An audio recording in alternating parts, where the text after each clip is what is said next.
Hi everyone! In this video, we'll try to find the answer to the question, please explain the testing principle, beware of the pesticide paradox. Let's begin.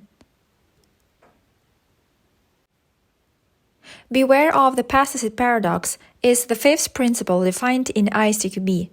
The name is very different from other principles, so it is easy to memorize it. According to the ISTQB, if the same tests are repeated over and over again, eventually these tests no longer find any new defects. If you don't know what ISTQB is, the link to its website will be provided in the materials for the lecture.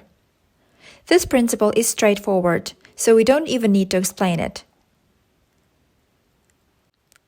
One thing that needs to be mentioned is that running the same tests over and over again is not a bad idea under some circumstances. The best example is regression testing.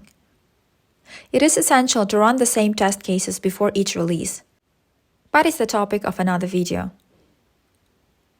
Depending on the software development lifecycle and at what stage of that lifecycle, your goals could be very different.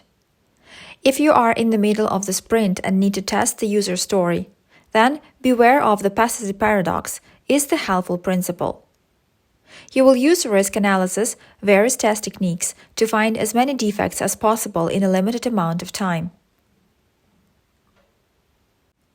But if it's the end of the sprint, most probably your goal is to provide information to stakeholders to allow them to make decisions regarding the level of quality of the software product and the risk of releasing the system. To meet that goal, you need to run regression tests.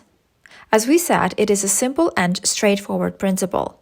So you can pause the video and read the explanations one more time. But it's time to move to the next testing principle. Testing is context dependent. Hope to see you there. And that's our answer to the question. Please explain the testing principle. Beware of the pesticide paradox.